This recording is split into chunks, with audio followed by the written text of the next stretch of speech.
Good afternoon, all of you. Yesterday, I gave one problem, that is previous year JEE question. How many of you have solved? Yes? Okay, no problem. If you have tried also, very good. After this class, at last I will solve that question. Okay, so don't worry. At least if you have tried, to draw the diagram, then also it is very good. Okay, right. So let's start today's class. Now, see here, the topic is what? Refraction through parallel glass slab. What is the next topic? Refraction through parallel glass slab. Now, you can see here this white one. Yes, this white one is glass slab and its refractive index is mu. What is its refractive index? Mu. Now, observer is here. I means observer. Okay, I means what? Observer. ये जो दिख रहा है ना आंख, ये है observer. And where it is in air. ये जो O है, O is object. O is object. यहां पे देखो, ये भी एयर में है ना? ये भी एयर में है, right? Now, how to do this? Because in between they have inserted one glass slab. Okay. In such a cases, if you want to find shift, how to do? This is same like air and water, we can say, right or wrong, but object is behind. So the thickness of glass slab is how much? T, and this is x. So this is real depth is what for this? X plus t minus, this is apparent, x plus t by mu. If we will subtract these two, we will get shift x plus t minus x plus t by mu. So x plus t minus x minus t by mu. So this minus x, this plus x will get cancelled. What is next? T minus t by mu, where t is what? Thickness of this glass slab, and mu is what? Refractive index of this glass slab. Now take t common. What is left? 1 minus 1 by mu. And that's why your shift in such type of cases is t into 1 minus 1 by mu. Okay, obviously this is real depth and apparent depth. If any medium, and here air is there now, you can substitute that medium width here and refractive index of that particular medium. You will get shift. Understood? Clear? X is what? Object distance from the end of that particular medium.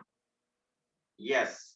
And this distance is not at all issue from where you are watching. Clear? Yes. Okay. Understood?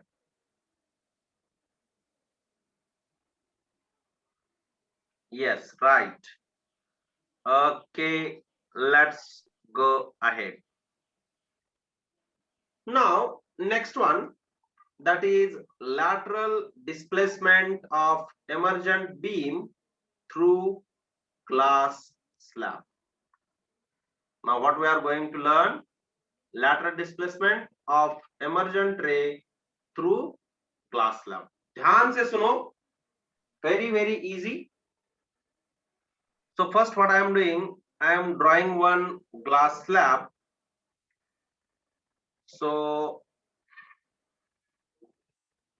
see here, this is a glass slab, rectangular glass slab this is. And now let us suppose, shall I take it down little? Yes. Now is it is okay? Right. And now this is a light ray which we have incident. What is this medium? What is this medium? Air, है ना? Air है ना ये जो ऊपर वाला medium है वो है एयर मीडियम, और उसका जो रिफ्रैक्टिव इंडेक्स है वो क्या होगा? म्यू ऑफ ए, है ना? Mu A. And this is light ray which we have incident on this glass slab.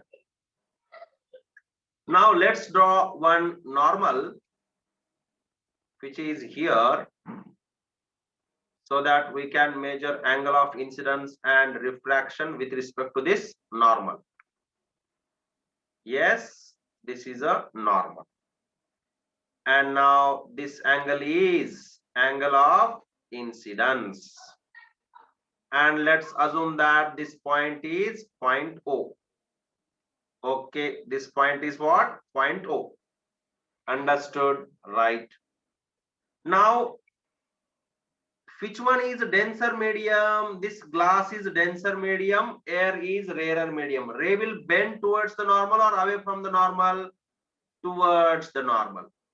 So see here, this ray is bending like this now. Okay, ray is bending towards the normal. Yes, no? Like this ray is bending. And now whatever this angle is there, this angle I am denoting it as a R. Okay, what is this angle? R. But this actual ray, if I will draw with dotted line without deviation, it is going like this. Yes, no? The actual ray is going like this, which I am denoting with dotted line. This is actual ray, or actual path of the ray, we can say.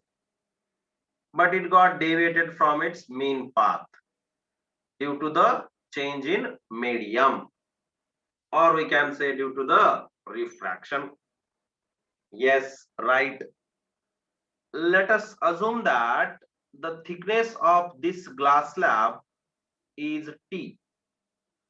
How much is the thickness? Thickness of this glass slab is T. Okay, this thickness.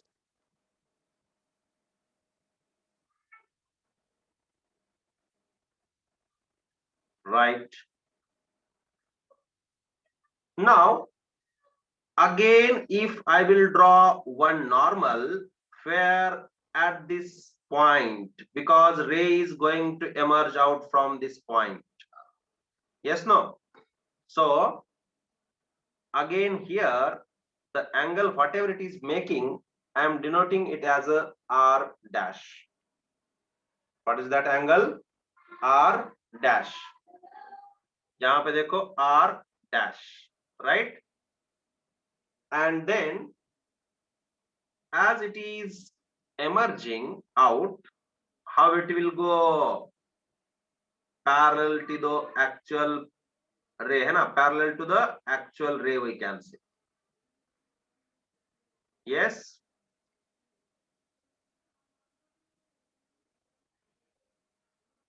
So like this, hai na? Parallel, dekho, dono parallel hai.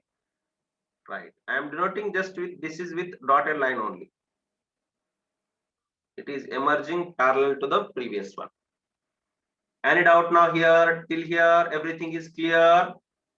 Yes. Yes, sir. Now this point I am denoting as a point P. Which one? This one. This point. When the ray is coming out from glass to air. So this normal is N1 normal, and this is N2. Okay. Two normals we are having, no? So we are giving some points, N2 and N2 dash. And here N1 and N1 dash. Okay. How many normals? Two normals we are having. One is N1, N1 dash. another is n2 n2 dash, and this angle, one more angle is here. ये जो दिख रहा है ना, ये वाला, ये angle, I am denoting it with the E, that is angle of emergence. Okay, and now this ends of this, or this corners of this glass slab, names are E, F, G, H, है कि नहीं? E, F, G, H, है ना? Easy diagram. Okay, understood. कोई doubt नहीं है यहां तक? है कोई डाउट? नहीं है ना? Right.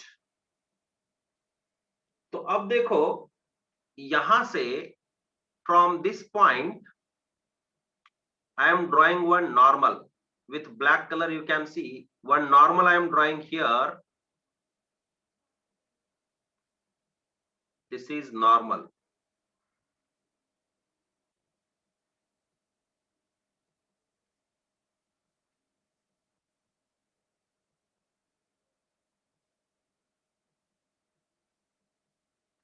Yes, what I did, normal I have drawn, and I am giving that point name as a point Q, and this distance is D. What is that distance? D. ये वाला जो है ना distance, ये वाला, ये है distance D.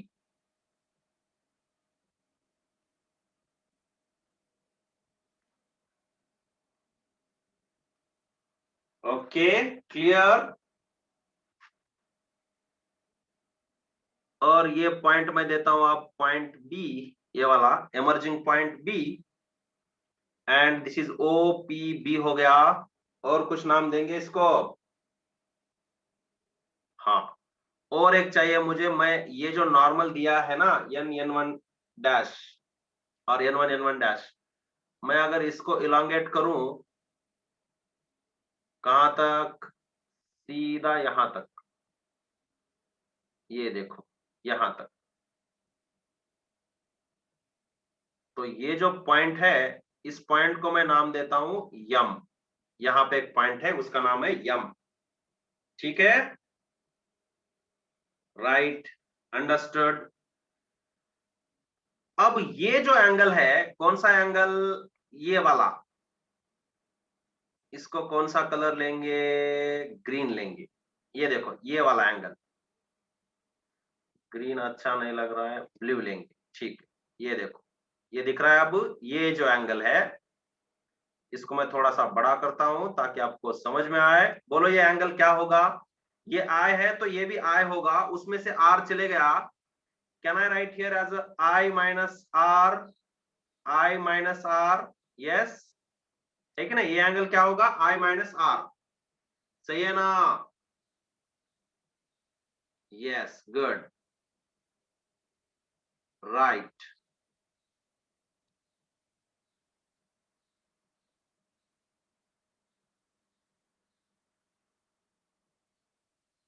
R and R dash. Wait for some time. Wait. You will get that all. Wait. Let's see now. Till here you understood everything? Very clear है? यहां से एक रे आता है तो मैं इसको क्या पॉइंट दूं? ए पॉइंट दे दूं? क्या मैं इसको ए पॉइंट दे दूं? ए पॉइंट लेंगे इसको. ये जो रे है इसको ए पॉइंट, ए ओ, ओ पी, पी बी. ये रे आ गया, रिफ्रैक्ट हो गया, एमर्जेंट हो गया. राइट, क्लियर है? Okay, good. राइट, चलो अब देखो आगे क्या करेंगे. अब यहाँ पे एयर है, नीचे ग्लास है. कहाँ पे एयर है? ऊपर. ये कौन सा मीडियम है? ग्लास मीडियम, है कि नहीं? Glass.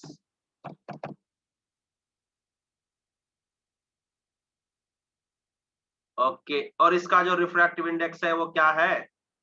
Mu. Let us suppose इसका रिफ्रैक्टिव इंडेक्स क्या? म्यू. एक का है म्यू ए, एयर, दूसरा है ग्लास, दैट इज म्यू। अब एट पॉइंट ओ, ध्यान से सुनो, at point O, at point O, at point O, देखो क्या मैं ऐसे लिख सकता हूं, mu A sine of I, क्या लिखा है मैंने, देखो mu A sine of I is equal to mu sine of are, है ना, यूज कर सकता हूं ना, राइट। उसके बाद late us suppose this is equation 1, ले लेंगे इसको, इक्वेशन 1 मानेंगे। देखो बहुत इजी है, थोड़ा सा पेशेंस रखो, थोड़ा सा पेशेंस रखो, मजा आएगा। ये देखो हो गया है इक्वेशन 1, यहाँ पे कोई डाउट नहीं है, स्नेल्स लॉ से आ गया, राइट। अब उसके बाद जो दूसरा पॉइंट है अपना, एट पॉइंट पी, किंदा चूडंडी, किंदा, डायरेक्ट किंदा, यहाँ पे क्या पॉइंट है, पी पॉइंट, जहां पे एमरजेंट रे आ रहा है, मतलब जहां से एमरजेंट रे आ रहा है, एट पॉइंट पी। यहाँ पे क्या होगा, यहाँ पे आ जाएगा आपको mu sine of R dash is equal to mu A sine of R. Mu A मतलब एयर का refractive index, because it is coming again into the air only, right? Ab, as you said, someone said me R and R dash are same. Yes, because see here, this is the line and these two are normal. So what are those opposite angles बोलेंगे क्या? So we know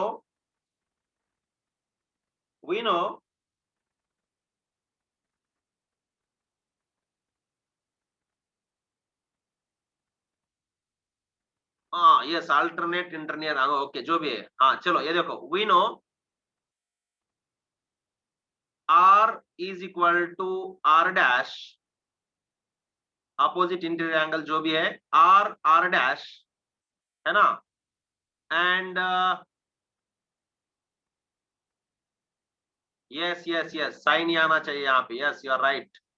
ये second equation में E करो, right, okay, यहाँ पे ई करो, okay. तो देखो म्यू साइन आर डैश, अब से ये देखो म्यू ए साइन ई, अब we know R is equal to R dash and mu A is equal Sir, टू can you 1। write the reason? Yes yes, Can you write the reason, sir? Can you write, Reason why R equals to R dash. R is equal to R dash why. अब देखो यहाँ पे अगर कोई line है, यहाँ पे एक परपेंडिकुलर है और यहाँ पे भी एक परपेंडिकुलर है, ऐसे, है ना, तो ये एंगल और ये एंगल आपने मैथ्स में पढ़ा है ना, ये क्या है, नहीं होते कैसे, Opposite. Yes, सही है कि sir. नहीं है? Understood, sir. Yes, sir. यहाँ पे भी एक नॉर्मल है, यहाँ पे भी एक नॉर्मल है, और ये लाइन है कि नहीं? I think you got your answer, right? Thank you, sir. हाँ, अब देखो आगे कहाँ पे चलते हैं, हाँ ये सब कुछ सही है, अभी देखो चेक करो, हाँ अब we know R is equal to R dash and then mu A is equal to 1 because refractive index of air is equal to 1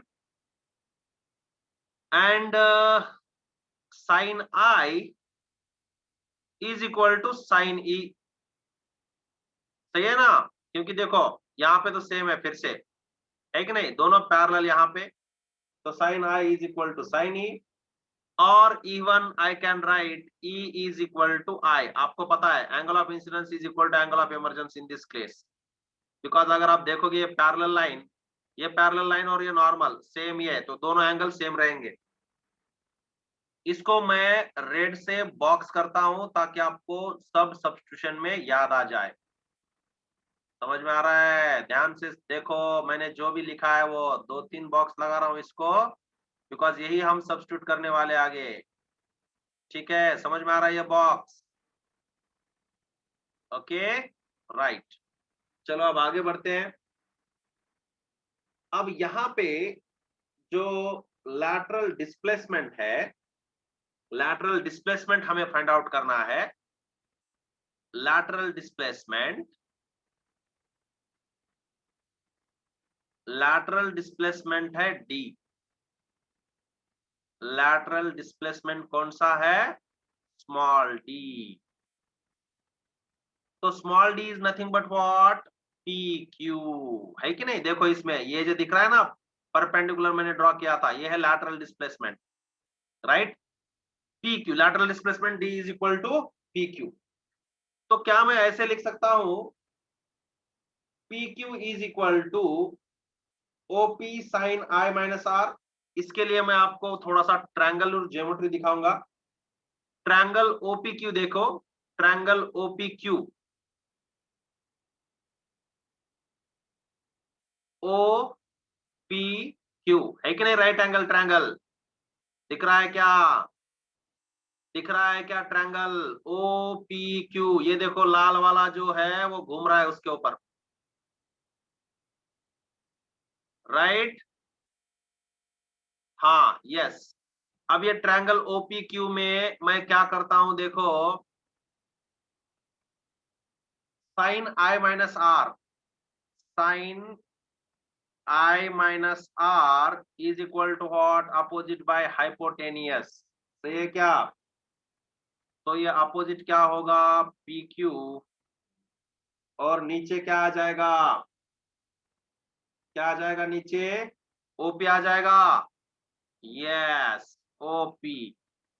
तो इसीलिए ये आपका आ जाएगा PQ is equal to OP into sine I minus R। सही है क्या? Check करो। Yes yes, OP right. Check करो एक बार, जो मैंने लिखा है सही है। P Q is equal to OP sine I minus R. Check करो।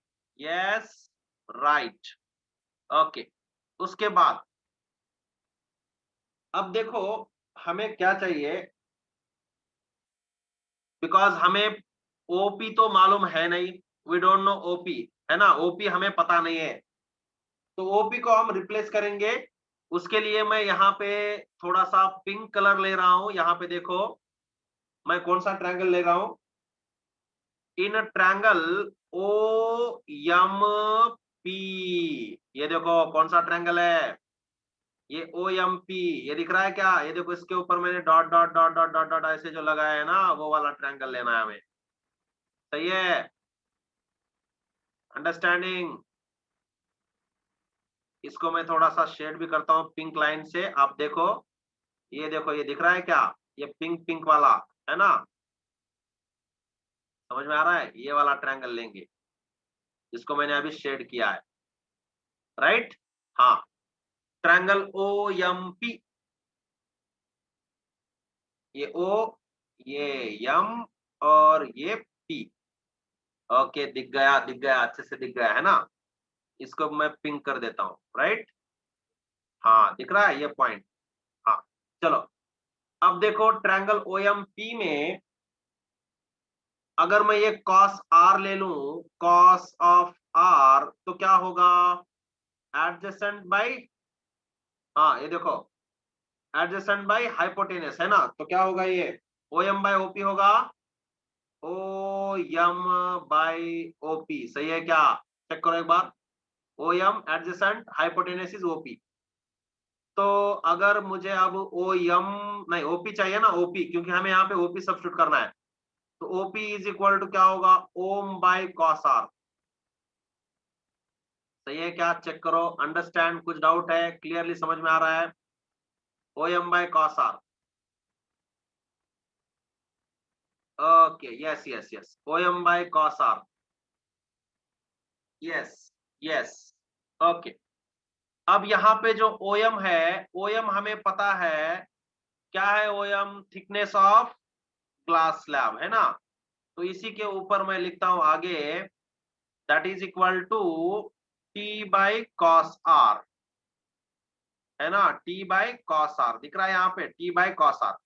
वही अगर मैं यहाँ पे सब्स्टिट्यूट कर दूं तो मुझे क्या मिलेगा, देखो d मिलेगा क्या, यस मिलेगा, and therefore pq is equal to d, d is equal to OP value हमने यहाँ पे किया है t by cos r into sine of i minus r। सही है, यस। तो जो फाइनल इक्वेशन हमें आ रहा है वो कुछ ऐसा होगा, d इज इक्वल टू, जिसको हम बॉक्स में रखेंगे, t into sine of i minus r divided by cos of r। चलो अब इसको रखते हैं बॉक्स में। यह है अपना लैटरल डिस्प्लेसमेंट। कोई डाउट इसमें? यस, समझ में आ गया अच्छे से, right. t sin I minus r by cos r, this is what your lateral displacement. Okay.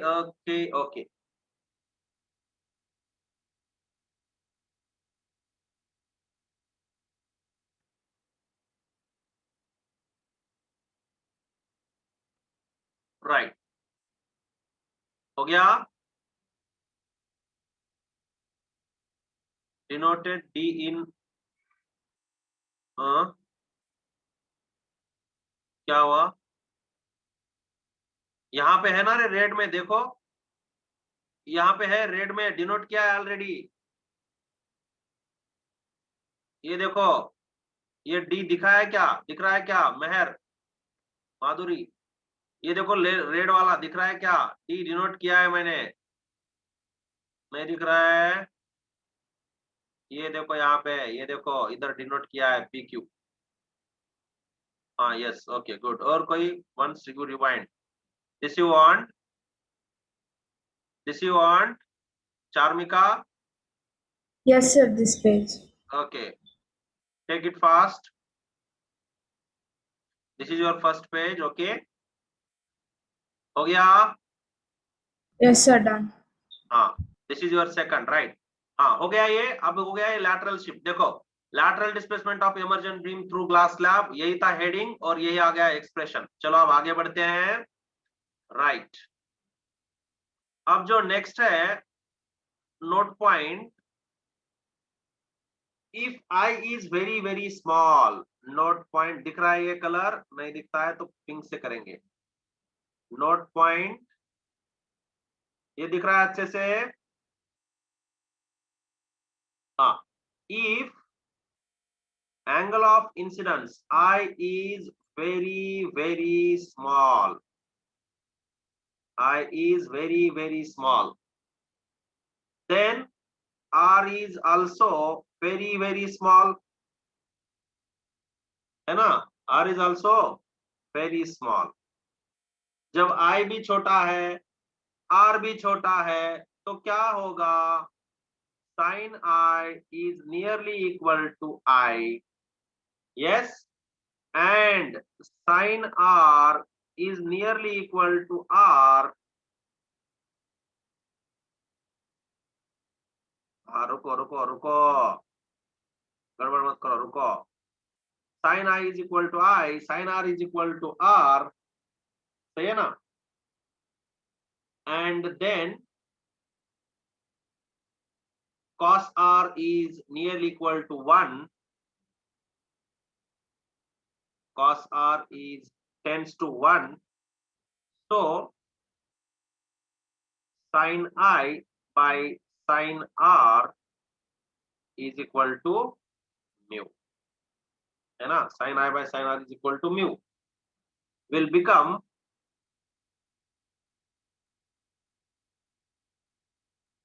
I by R is equal to mu, I by R is equal to mu।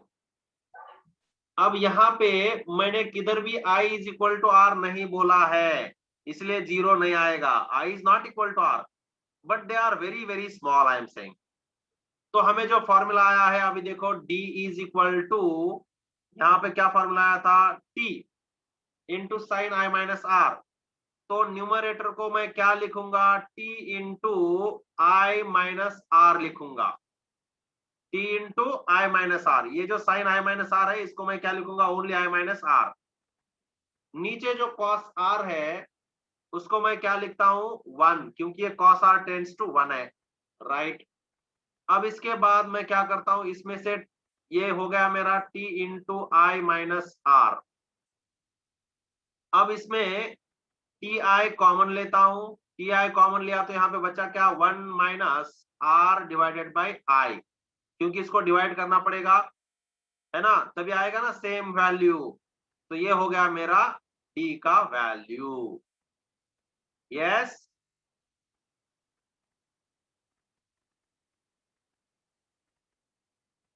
I is not equal to R. I am saying now I is not equal to R. How you can take it as a 0? No. Yes, later you can call me. See here, D is equal to Ti 1 minus R by I.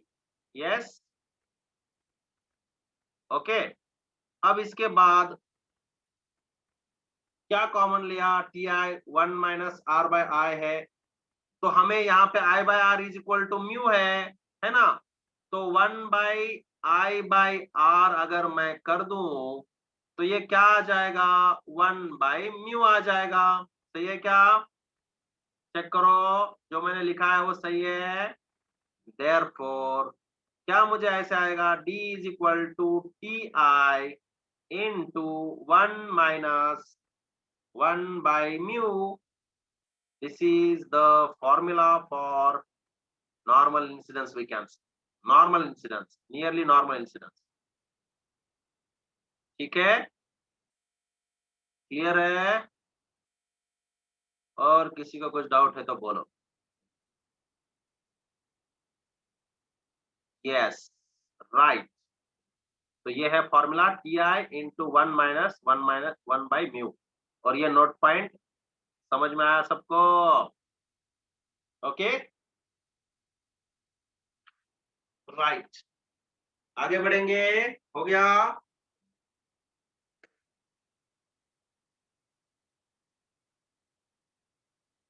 Okay, चलो आगे बढ़ते हैं।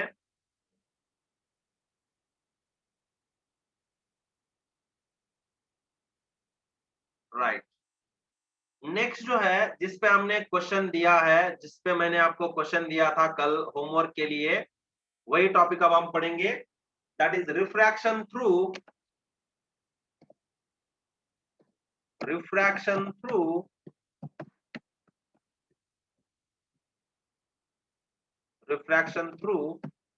A composite slab.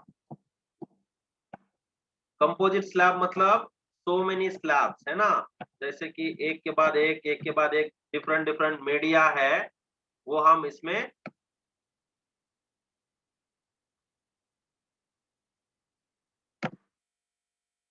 आ रहे हैं, बहुत सारे, है ना। That is in bracket, can I right like this, number of parallel media. मैं लिख रहा हूं यहाँ पे number of parallel media means so many, है ना, नंबर ऑफ पैरेलल मीडिया।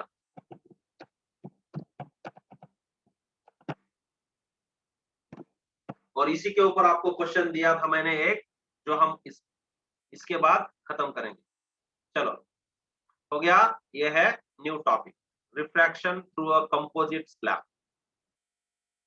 देखो, now what I am doing, I am taking some composite slab with different colors, you see, and concentrate also। अब देखो, ये एक मीडिया है, medium number 1 और medium number 0 जो भी है, मैं इसको ऐसे कुछ डिनोट करूंगा डिफरेंट कलर से। ये एक दूसरा स्लैब है, दिख रहा है, जिसकी थिकनेस भी डिफरेंट हो सकती है और रिफ्रैक्टिव इंडेक्स भी डिफरेंट हो सकती है। उसके बाद ये वाला देखो, आपको दिख रहा है तीसरा कलर, यस, ये एक तीसरा है, ठीक है। अब इसका जो रिफ्रैक्टिव इंडेक्स है, यहाँ पे क्या है, ऑब्जर्वर। कहाँ पे ऑब्जर्वर, इधर, ये मैं आपको रेड कलर से दिखाऊंगा। यहाँ पे आप देखो, ये जो है ये कौन है? ऑब्जर्वर है।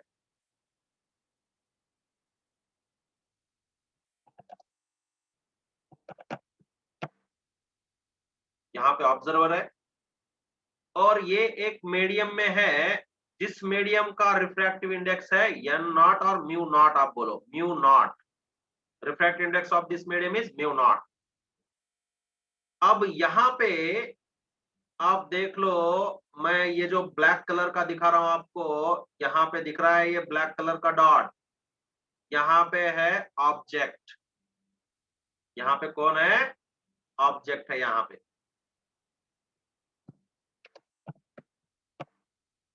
इस मीडियम में ये ब्लैक वाला ऑब्जेक्ट है, राइट।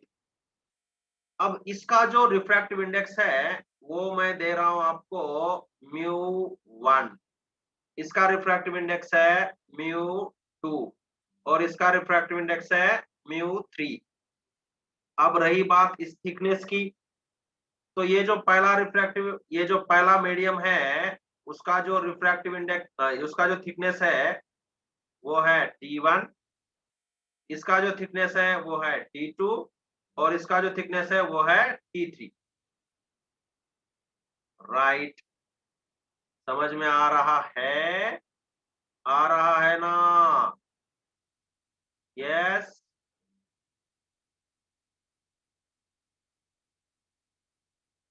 ओके, तो देखो ये हो गया अपना T1, इसका थिकनेस T1, इसका थिकनेस T2 और इसका थिकनेस T3।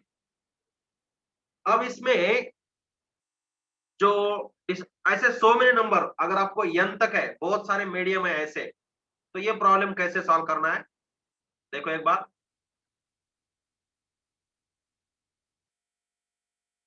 अब तो समझ में आया ना कैसे कैसे है? कितने मीडियम से? यहाँ पे 4 मीडियम से, 1 2 3 4 ऐसे बहुत सारे मीडियम है समझो। तो अपरेंट डेप्थ कैसे फाइंड आउट करेंगे? Apparent depth, apparent depth, it means what? Distance of final image from final surface, distance of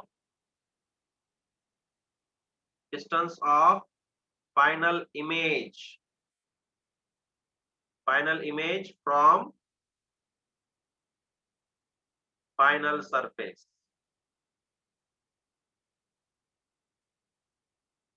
is equal to T1 by N1 relative। हमें पता है ये formula, depth by n relative, हमने देखा है ये, है ना, प्लस बस ये बहुत सारे हैं ना, इसीलिए ये μ1 रिलेटिव लिखता हूं मैं, n1 नहीं लिख रहा हूं क्योंकि यहाँ पे हमने μ1 लिखा है।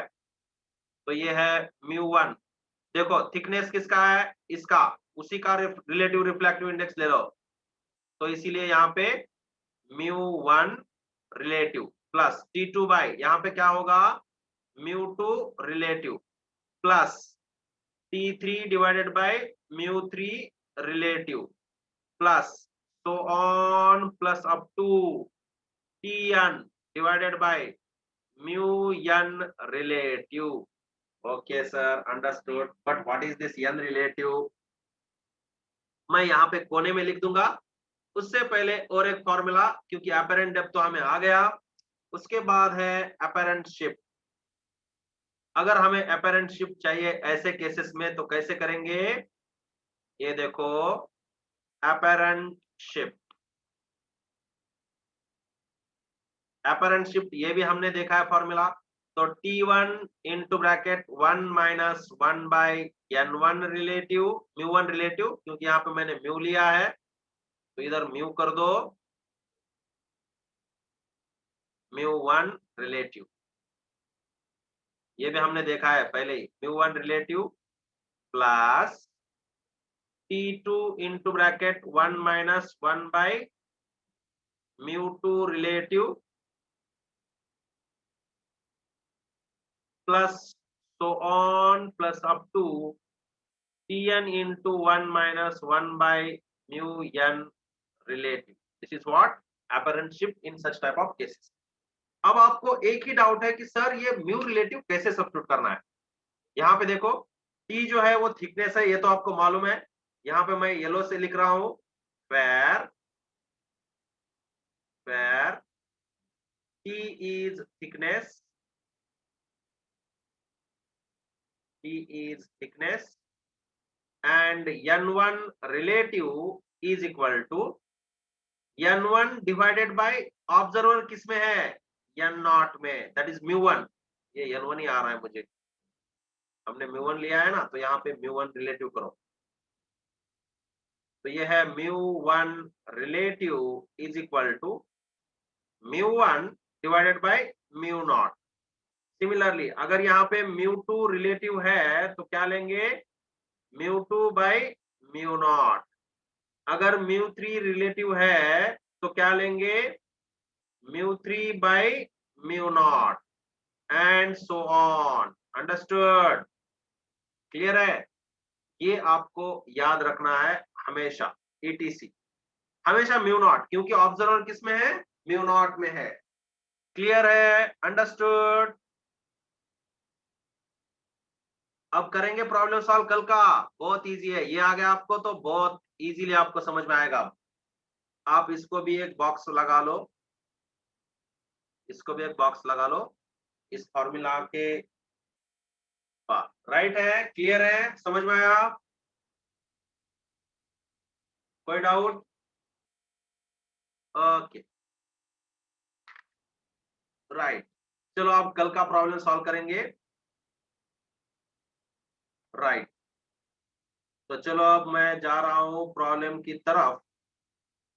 तो ये था जेई 2013 का क्वेश्चन जो मैंने दिया था आपको करने के लिए, सही है ना। कितने लोगों ने किया है मुझे नहीं मालूम है, राइट। तो चलो अब देखो मैं कैसे सॉल्व करता हूं 2 मिनट में। अभी अभी मैंने टॉपिक पढ़ाया है ना, तो चलो देखो कैसे सॉल्व करते हैं। पहले क्वेश्चन पढ़ते हैं एक बार। A printed page is pressed by a glass of water. यहाँ पे देखो मैंने डायग्राम ड्रॉ किया है, कितना खूबसूरत डायग्राम है ना।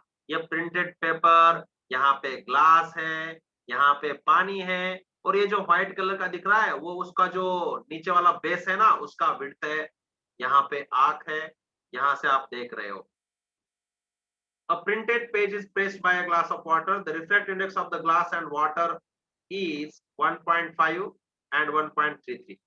तो वाटर का है 1.33 and glass का है 1.5. If the thickness of the bottom of the glass is 1 centimeter and water depth is 5 centimeter, how much the page will appear to be shifted if viewed from top? यहाँ से देखे तो कितना shift हो जाएगा। तो सब कुछ मैंने दिखाया है आपको।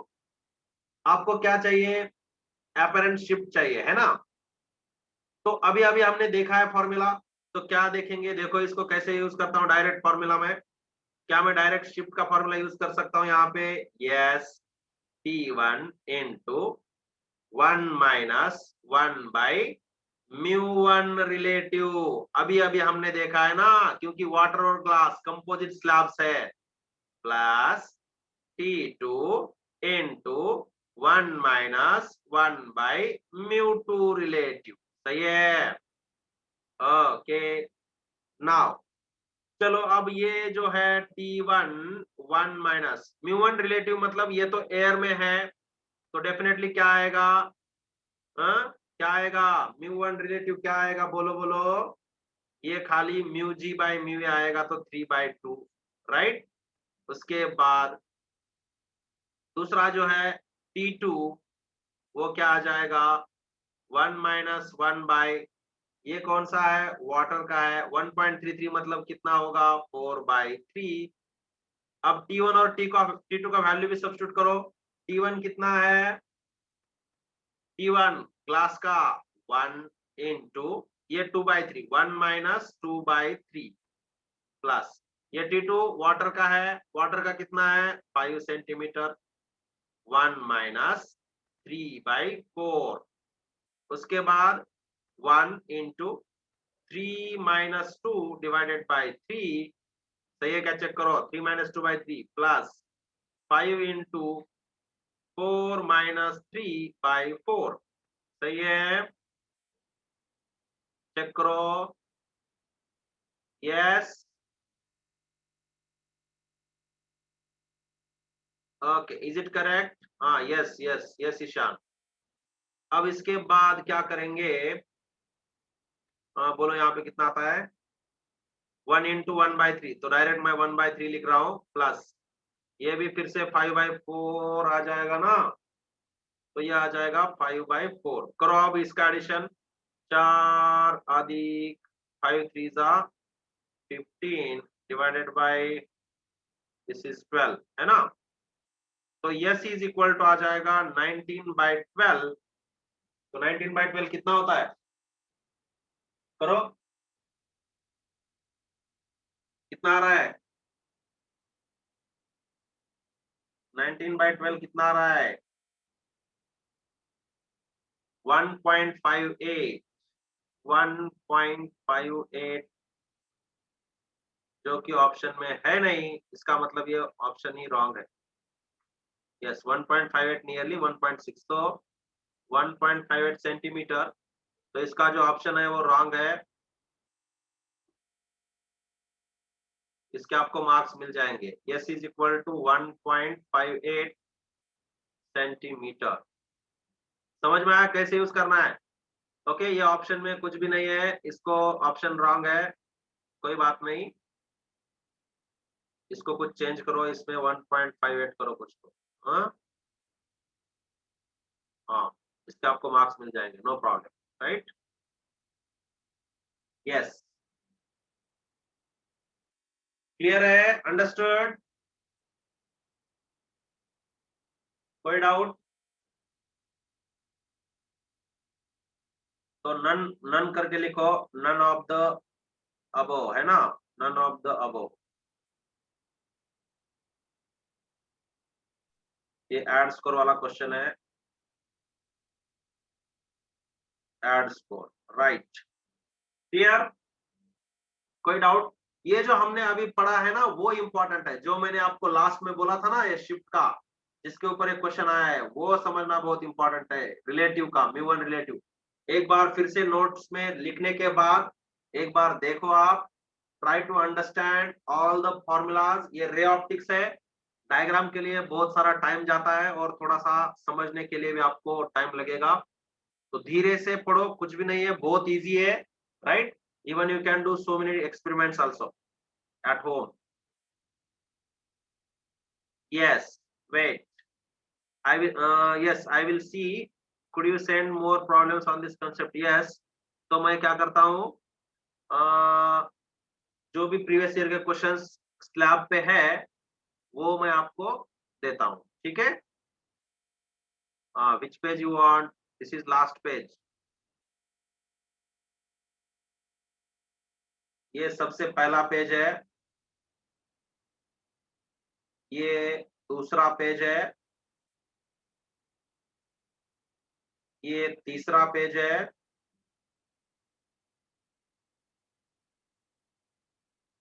और ये है चौथा पेज,